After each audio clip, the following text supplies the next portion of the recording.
Sa pagpunta ng Hong Kong, unang pumapasok sa isip natin na pasyalan ay ang Disneyland. Isa ring sikat na pasyalan ay ang Hong Kong Ocean Park na gaya ng Disneyland ay maraming iba't ibang rides.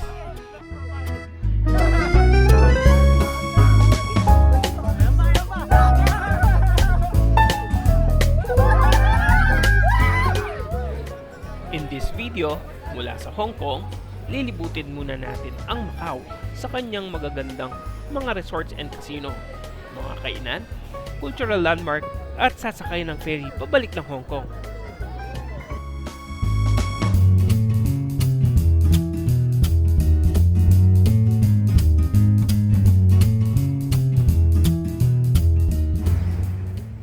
Pagbalik ng Hong Kong, papasyal tayo sa mga fishing market. Hahanap tayo ng fresh fish para iluto.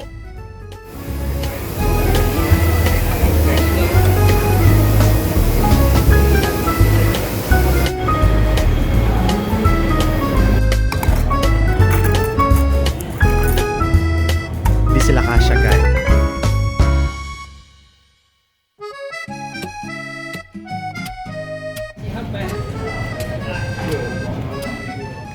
Pupunta rin tayo sa The Peak para makita ang 360 view ng Hong Kong.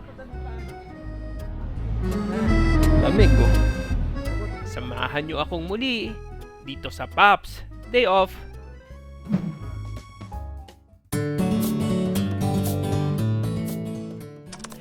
From Hong Kong, pupunta naman tayo sa Macau.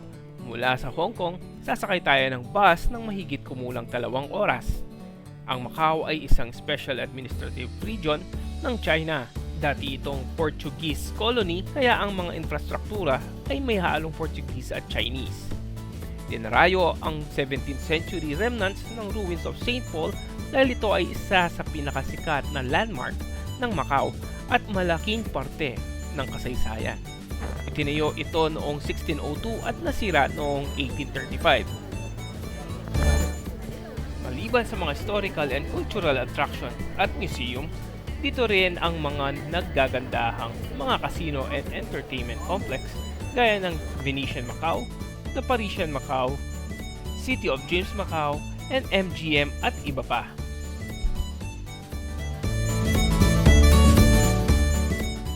Isa ang The Londoner Macau sa mga casino and resort sa Cotai Strip. Ito ay dating Sheraton Hotel and St. Regis Hotel na pinagsama at rebranded bilang The Londoner Macau. Makikita sa harap nito ang Big Ben or tinatawag din na Great Clock of Westminster at tinatawag ding Elizabeth Tower. Ito ay isang British cultural icon at simbolo ng United Kingdom parliamentary government. Tumutunog ito ng classic bell chimes tuwing quarter past, half past, and quarter at bawat oras. Makikita din dito ang half-scale replica ng Eiffel Tower na iconic Paris landmark sa harap ng The Parisian na pwedeng akyatin sa dalawa nitong observation platform na matatanaw mo ang stunning views ng city. Ito ay napapailawan ng mahigit 6,000 na ilaw na nagpapasaya at nagpapaliwanag ng gabi.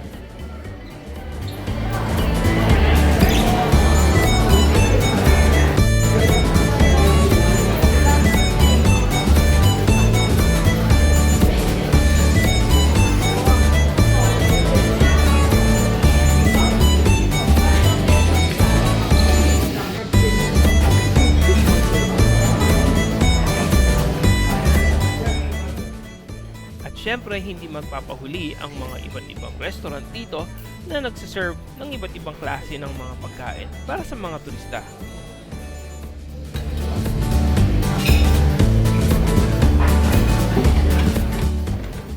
Sa pagpunta sa Macau, sumakay tayo ng bus at para ibang experience naman, susubukan natin ang ferry.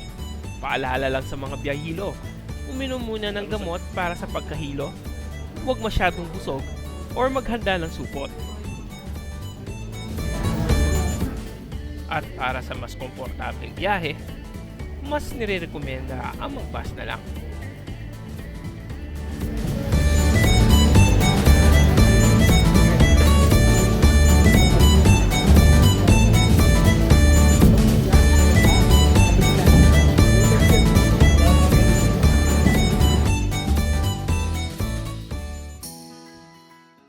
Day 2, pupunta tayo sa fresh seafood market na matatagpuan sa Aberdeen.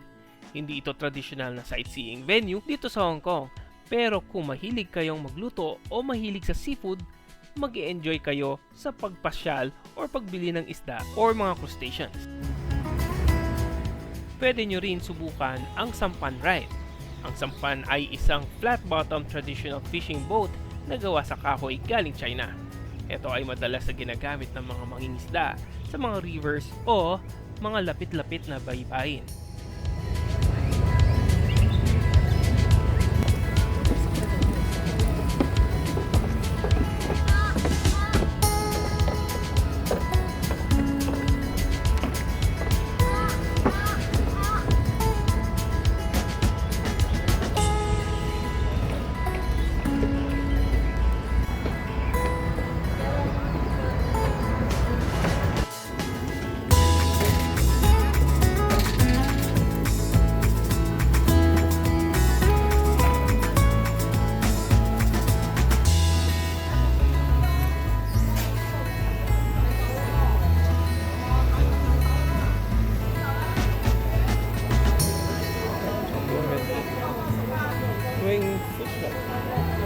Live na po. Ano yung tumitanda kasi kayo ni? Tanda nung pa rin. Paikot daw. Seawater.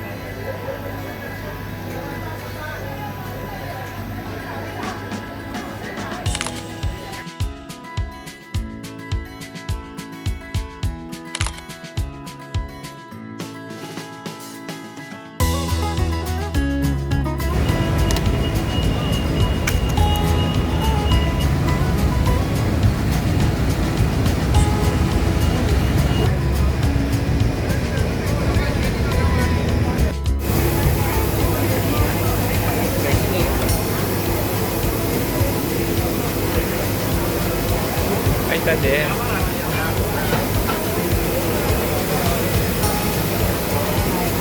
Itong system daw, salt system daw.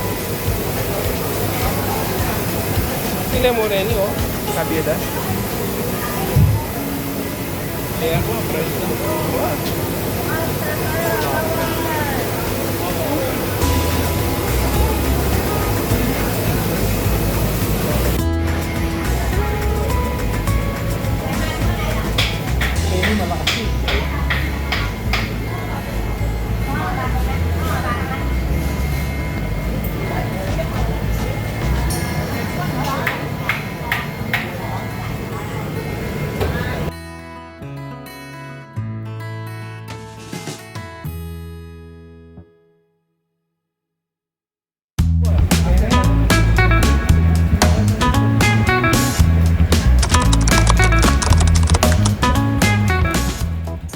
Day 3, pupunta naman tayo sa Ap Lai Chau Fish Market para sa ating brunch sa May Leitung.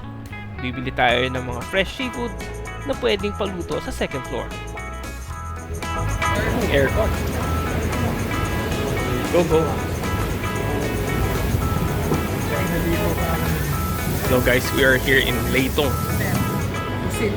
Mamimili tayo, mamamalengke tayo, tapos papaluto natin.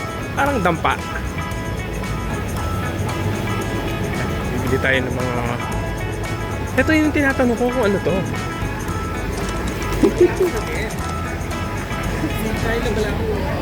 Ano? Guys. Mga live.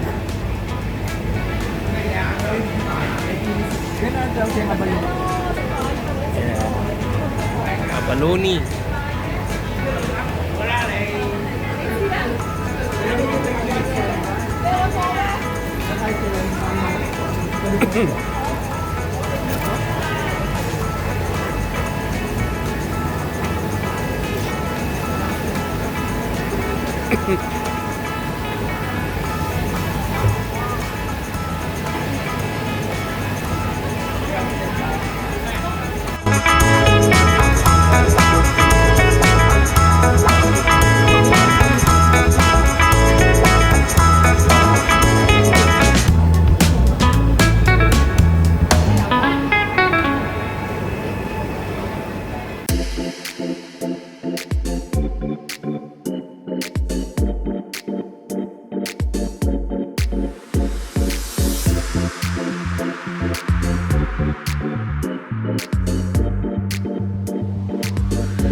Hindi sila kasya guys. So ang gagawin niya, hugasin mo na. This is only in Hong Kong. Hindi lang pala sa Hong Kong. Ibang country din. So binabanlawan niya ng mainit na tubig na nasa palanggana. Mga chopsticks, mga gagamitin natin. Okay, so you need to wash. Parang baliktad ang ginawa niya. So kasi masyadong puno. Masikip. Masikip. Oo. Masyadong masikip ang lugar. So ayan. So inugasan niya. Oh, kutsara. Oh. After the kutsara, binubuhusan. Oh. Next. Tapos guys, iinumin niyang tubig. Yung baso na hugasan na ba? Ito, kung bakit pa. Oh. Okay, saan ka ba? Okay. With the matching palanggana. So, ganun talaga. So, after namin mamalengke sa baba, yan, inumin niya yung sabaw. Ay, matibay naman yung chan natin. Oo. Yan tayo Pilipinas.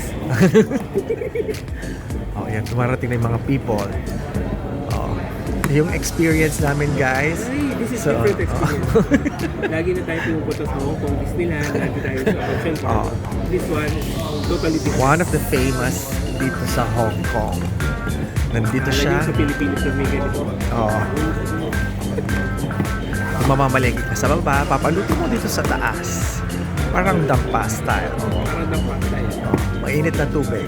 Mamamatay kayo yung mga mikrobyo dyan. Hindi. Oo. Wala, naaliw lang siya. Pwede na natin inumin. Okay. Take note, ang tablecloth namin, isang malaking plastic. Ayan. Nandito ba? Oh, ayan na. Very good. Yes. The squid. Oh, ayan na. Ang first dish namin. Habang hindi pa siya naghugas pa siya. Okay, niluluto na kasi. Hugas ka na ng kamay mo. Okay. Bye.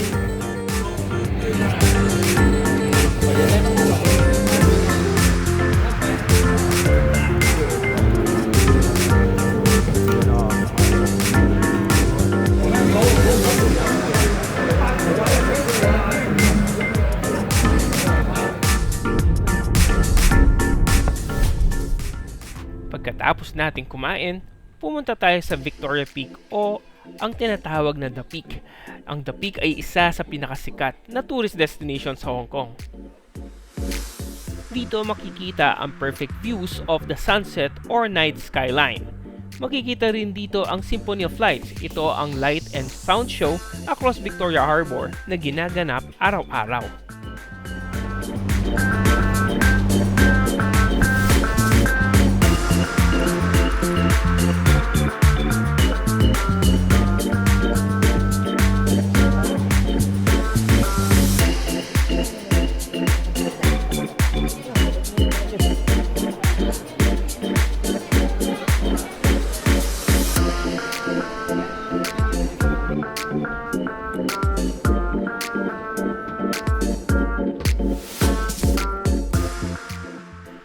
Ayon sa Wikipedia, ito ang tallest hill sa isla ng Hong Kong na may taas na 552 meters.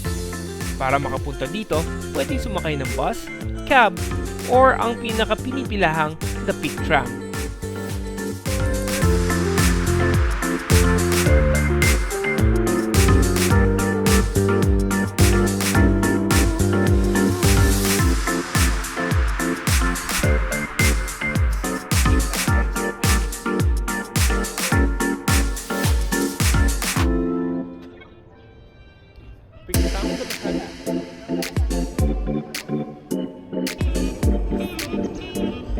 Bakit ba? Diretso naman yun. Napakita naman.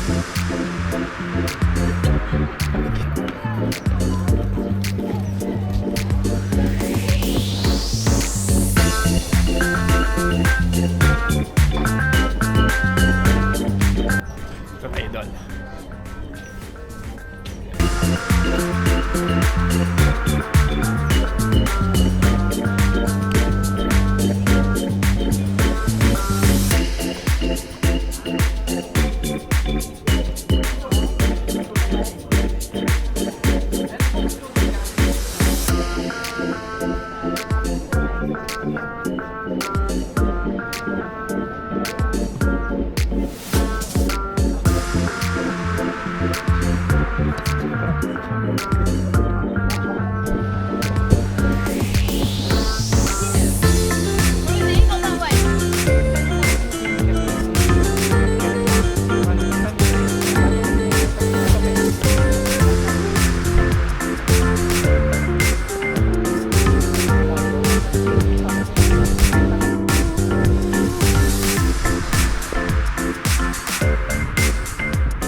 At dito na nagtatapos ang video natin.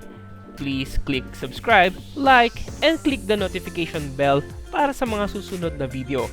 Dito lang sa Pops Day Off.